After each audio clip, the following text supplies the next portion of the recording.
All right, what is up, everybody? We are back with another edition of Everyday Hoops. Hope you guys are having a good one. Today, we have episode 5 of season 3 of the Look In series. It's something I do at the end of each team season where I look back, recap this team's year, I look at the future, and look in to what this team is doing. Today's episode is on the Philadelphia 76ers. Thank you guys for the views on the videos and the shorts recently. I really appreciate it. If you do like the content around here, consider subscribing, liking, turn notifications, do all stuff like that. I'd really appreciate it. It really helps out a lot. We're on the road to 1,000 subscribers, getting closer and closer as days go on. So all support on our channel be very much appreciated. Look to our Twitter and all that stuff down in the description below. And yeah, don't waste any more of your time. Let's get right into it. So we're talking about the Philadelphia 76ers today, and what a insane season they had this year. I mean, coming into this year, obviously they had high expectations. Brady and Paul George was probably the biggest. It was the biggest free agency signing of the offseason. A year where Joel Embiid, coming off the Olympic run, maybe could be healthy. Tyrese Maxey had a great year last year. So all the stars were aligned for the Sixers to be good. You know, I honestly put a little bit of more tempered expectations on them. A lot of people had them as championship contenders and all that stuff, which they very well could be. But I was like, you know what? First year with a new team usually doesn't really work out like that. So I think they could be good. I definitely thought they're going to be around a 50-something win team, you know. But I didn't know about championship. Maybe they can make a second round. Maybe push a conference finals. I don't know. But this team, you know, honestly, we have high expectations from them. And they had probably about as worse of a season as you could actually have at this caliber of level. I mean, 24 wins on the year. I think their big three of Embiid, Paul George, and Maxey played about like what 15 games together, something around that realm. And yeah, I mean, Joel Embiid obviously had his injury problems. He only played in 19 games, and even in those 19 games he played, he wasn't as dominant of a Joel Embiid as we've seen. We saw a game or two of him of dominance, but we didn't see a full dominant stretch of Joel Embiid this year. And the injuries were piling up, the knee issues, the meniscus issues. He just had surgery not too long ago on that meniscus, so he's going to be out for a little while. Who knows what his health is at this point right now. And yeah, Tyrese Maxey only played in 52 games. He was good, but he was usually the number one out there, usually by himself. So he didn't really get to be able to play as well as we saw the last couple years. And then Paul George. Paul George was brought into this team to be a third option, but also to help when Joel Embiid's not there. PG can help, and they can win a lot more games. You know, just having another guy out there. And PG also has injury problems. He only played in 41 games this year. And even when he did play, he was not anywhere close to the Paul George that we expected or that we have seen from him. 16 points per game. This is lowest mark probably since I can look right now. 16.2 points per game. This was his lowest mark, excluding that 2015 year where we only played 6 games when he came back from the broken leg. These were his lowest averages since 2012, his second year in the NBA, when he just became a full-time starter. He wasn't even like an all-star or anything like that yet. So he had a very bad 43% from the field is his lowest shooting since 2022, a couple years ago. We only played in 31 games. He shot that bad.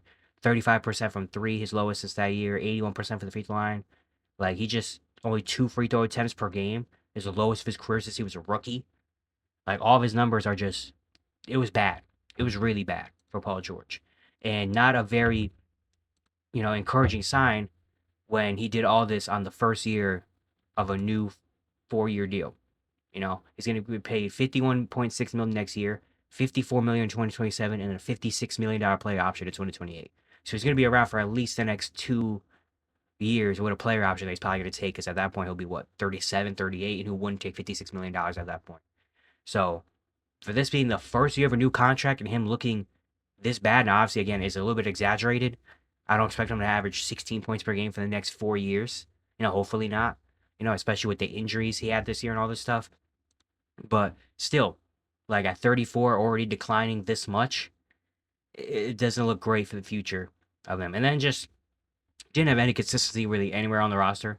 Looking at the guys that played the most games on this team, like there's only two guys that played above 65 games. That was Ricky Council and Gershon Yabusele. Two guys that weren't expected to be much this year. You had all your injuries. Even Andre Drummond only played in 40 games, and he wasn't even that great in the 40 games he played. Eric Gordon, 39 games. Kyle Lowry looks like he's at the tail end. Caleb Martin, who you got on a good deal in the offseason, only played in 31 games. Didn't look good. You had to trade him. Reggie Jackson only played 31 games before you traded him. Yeah, it was It was not great at all. I mean, they had 30 different people play a game this year for the Sixers. 30 different people suited up for the Sixers. It was really bad. Some of the bright points you had, Quinn Grimes, who you traded Caleb Martin for. Quinn Grimes came in. He was amazing. He averaged 22 points per game as a Sixer. But now he goes into restricted free agency playing the best basketball of his career. So who knows what the money looks like. If you could keep him, that'd be great. Jared McCain was your early bright point with 23 games, 15 points per game. He looked like he was running away with Rookie of the Year. Like, had to play like 5 games, and he was already running away with Rookie of the Year. And unfortunately, he tears his meniscus, and he's out for the year, which is really unfortunate. And Gershon Yabusele was a big bright spot as well. I mean, he brought him over after his great Olympic run, and he looks like an actual NBA player now, averaging 11, 5, 38% shooting from three. The unfortunate thing is he's probably not going to stay a Sixer because he was on a minimum deal. He's going to go into unrestricted free agency. Some team's going to give him a pretty nice contract that I don't think the Sixers are going to be able to put up because you already have so much money tied into this team. So Gershon probably isn't going to be here anymore, even though this is exactly what you wanted. Then you had Justin Edwards, who you got, I think, was he undrafted or like 50 something pick? He looked pretty solid, so maybe he could be something for the future of this team. But yeah, besides that, there wasn't really anything. And then Adem Bona, who was a second round pick for you, had pretty solid flashes when he got a lot of opportunity. But besides that, there wasn't really anything good about the Sixers team this year. And this was a huge regression and just an anomaly of a year. You can't expect the Sixers to come back next year and be this same type of team. But this does put into your mind, like, dang, like, when you think of the process, and you think of the last few years of contention, the Joel Embiid era of the Sixers, and the contention of this team in terms of winning a championship, how big is that window right now? I think the window might be smaller than what we thought maybe coming into the year. When Paul George was part of this team, I thought the window opened up a little bit more because you're like, dang, Joel, PG, Tyrese Maxey, you have decent role players. Like, Paul George for the next couple of years, he could be solid.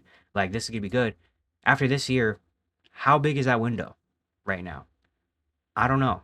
Because a lot of it depends on, Joel Embiid. Obviously, Joel Embiid's health is 1A of all this. If Joel Embiid is not healthy, they're not going to be able to do anything near what they want to do. That's first of all. They need Joel Embiid on the court, and they need him healthy. And we can't really rely on that right now. Then you also need Paul George to be what you expected him to be. He doesn't need to exceed. He just needs to be what we thought he was going to be. And he got nowhere close to being what we thought he was going to be this year. And only, in the first year of a new deal. So, yeah, those two things already are kind of striking out right now. So what is the contention? What is the future of this team? I really don't know. Now obviously it's not over. Joel Embiid hopefully will be back. Paul George, I'm gonna bet that he has a better season than he does next year than he did this year. And if he doesn't, then that's a really big red flag. That's a huge problem. Jeremy McCain will be back. If you can retain Quinn Grimes, that could be really good. They always, I feel like, have a decent amount of role players they can go out and get. Nick Nurse already kind of put out there that Nick Nurse is going to stay for another year, which should be. I don't think Nick Nurse should get fired over this. He had no control of any of this. So Nick Nurse will be here.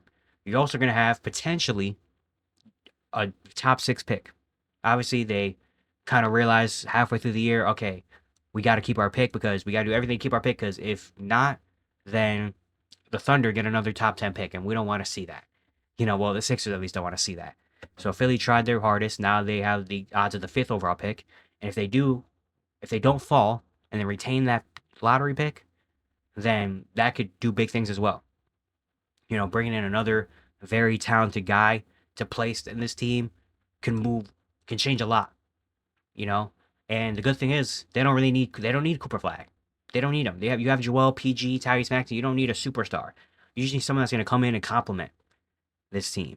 And someone that can help this team. Someone that doesn't really have to have crazy expectations. That right away. I want to look at the mock draft real quick just to see. So right now they have the Sixers taking Trey Johnson, another 2. I don't know if I would take Trey Johnson. Maybe a Con Kneppel, I think would be pretty nice from Duke. He's just a guy that I feel like could fit so many different places. Do you think about taking a center? Do you think about taking Kaman Malawak, even though you do have a Adem Bona? Do you think about taking a Derek Queen? Just an offensive dude or a big man that could come in. If Joel Embiid's hurt, we can have him still kind of do some similar things and shoot and can score and all that stuff. And even when Joel's back, he could probably play next to Joel a little bit because he has athleticism and good speed. So, like, do you think about that? Do you think about maybe if VJ Edgecombe falls? I don't really know. Nah, I don't know. Maybe you think about it. If Ace Bailey falls to you, do you think about taking Ace Bailey, a big wing that can score and shoot, and you can have him next to Paul George and have him learn from Paul George? Or maybe if Paul George doesn't work out in this contract, you have another guy on a rookie deal that can come in and be a good wing, you know?